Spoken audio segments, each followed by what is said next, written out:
Some sloppy play to beat the San Jose Sharks 5-4 and clinch yet another playoff spot.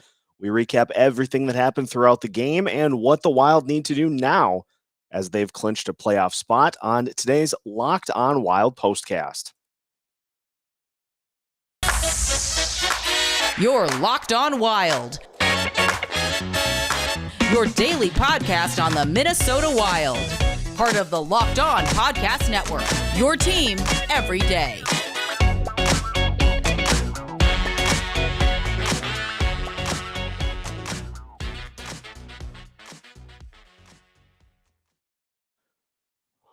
What's happening, everybody? Welcome to the Locked On Wild postcast as the Minnesota Wild have clinched a playoff spot by beating the San Jose Sharks 5-4 in overtime, the Wild's 9th playoff trip in the last 10 seasons.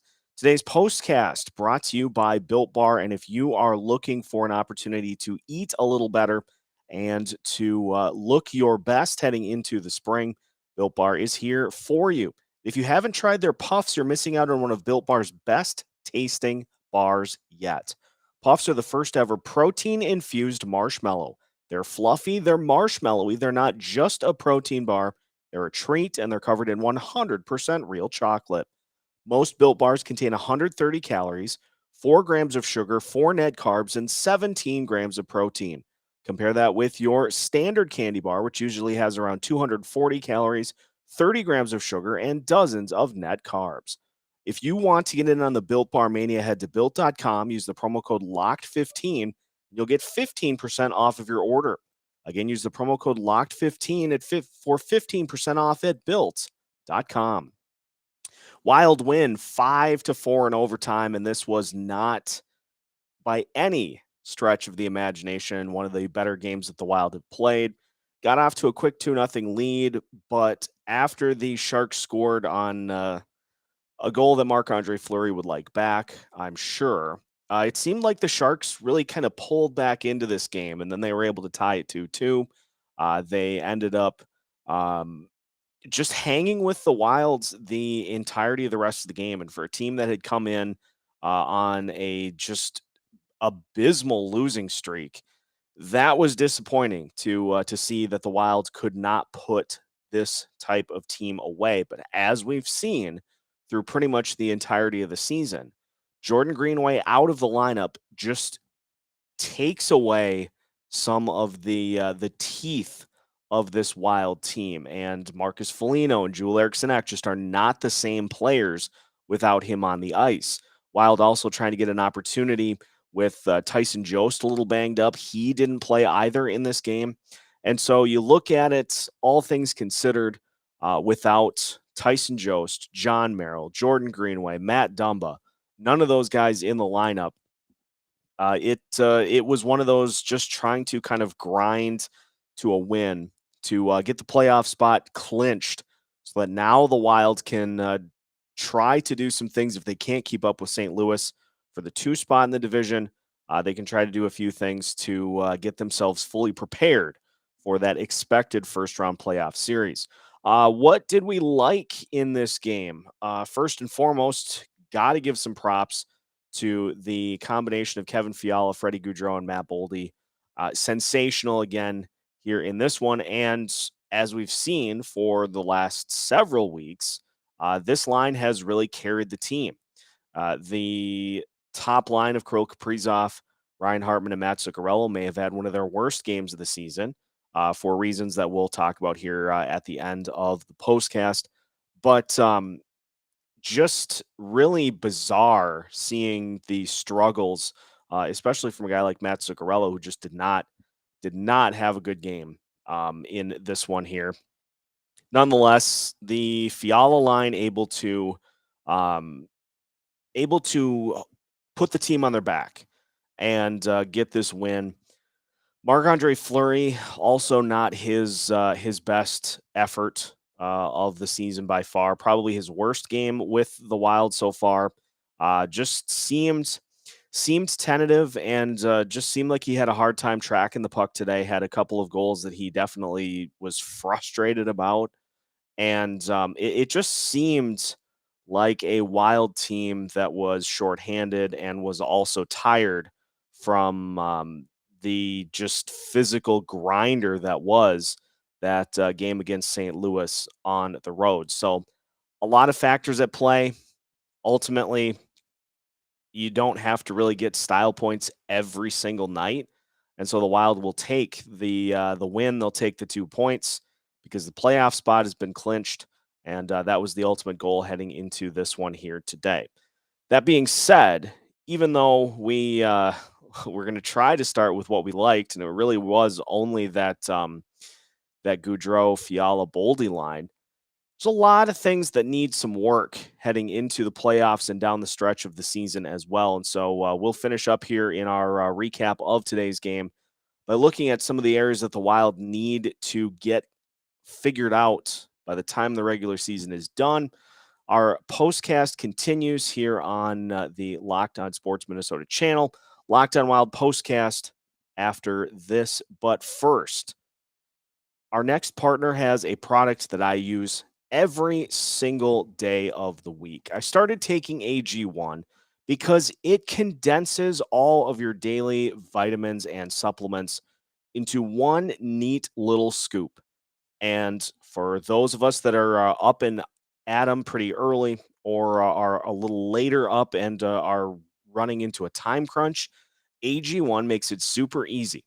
One delicious scoop of AG1, you're absorbing 75 high quality vitamins, minerals, whole food sourced superfoods, probiotics, and adaptogens to help start your day right.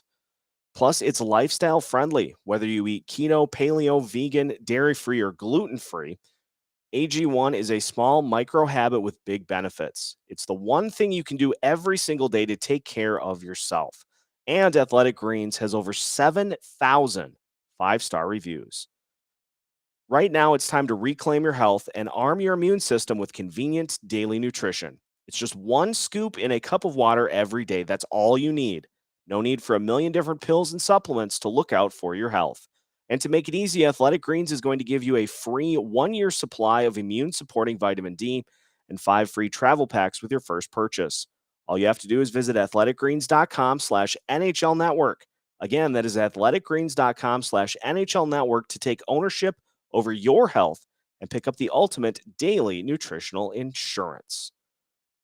Minnesota Wild's beating the San Jose Sharks 5-4 in overtime and turning to some of the things that need work. And we will dive into these much more in depth here this week as we gear up for the rest of the season into the playoffs. Let's start with the special teams. In a season that has featured a lot of bad special teams performances, the power play for the Wild in this game may have been the worst of the season by far. The Wilds the Wild registered one shot on their power play opportunities in this game. And they ended up giving up a shorthanded goal as well. So adding insult to injury, you end up not maximizing your extra attacker chances. You end up giving the Sharks a shorthanded goal on the other end of the ice. It was an abysmal performance, and the Wild's power play continues to be just a disaster. 0 for 5 in this game. And like I said, just the one shot in those 5 power plays. That's it. That's all they got. And I don't know what the answer is for this in particular, but I know one of the things that really irks me is that the team just does not look like they have any sort of set plan of what they're doing when they have the puck on the power play. Zone entries are bad. Passing the puck around the net and trying to set up these perfect shot opportunities that never materialize is another huge problem. And it just, I don't know what the answer is. We're going to find out, but the power play has been just atrocious. The penalty kill actually um, ended up not allowing any goals for the Sharks. So I guess that was a positive, but the Sharks power play is bad itself. So maybe a small positive to take from this game, but the coaching staff has to do a complete overhaul of both of these units. There are too many good players on this team to be just incapable of getting things done um, on the special teams units, and so that has to be the focal point of the rest of the season is getting something figured out with those groups so that we at least have a chance with the man advantage or on the penalty kill. Because at this point, it's basically a coin flip on the penalty kill, and it's essentially no chance on the power play. So, got to get those ironed out. Another thing I would like to see is we got some guys banged up that could use some rest down the stretch. There are games that will allow for that to happen, and so the Wild should take advantage of that with leaving themselves an opportunity down the stretch to get everybody back and get a couple of tune-ups before the playoffs start. So some rest if the opportunity presents itself. Another big boost, though, for this team is going to be getting the guys back that we mentioned: Jordan Greenway, Matt Dumba, John Merrill, and Tyson Jost. Jost could have played today from the sounds of it, but was held out just to try to give him some extra rest. But sounds like Merrill will probably be back later in the week. And after that, it's a waiting game for Greenway and Dumba. But get those guys back, and this team has a completely different look to it. So, all in all, the Wild clinch a playoff spot. Kevin Fiala, unbelievable again in this game. It initially looks like the game winner was his, but I believe it ended up being deflected in off of Jared Spurgeon's stick. Nonetheless, monster game for Kevin Fiala once again, and continuing to validate my point that he needs to be a priority for the Wild in the offseason, because this the line of Goudreau, Boldy, and Fiala, they all had points. Goudreau had 3, Fiala had 4, and Boldy had 1 as well. Had 2 points actually. So multi-point games for all 3 of those guys. Keep them together. Keep that line intact. Re-sign Kevin Fiala no matter what. That is going to wrap it up for our postcast. For more on this and many other topics related to your favorite team, the Minnesota Wild, make sure that you are following Locked On Wild wherever you listen to podcasts.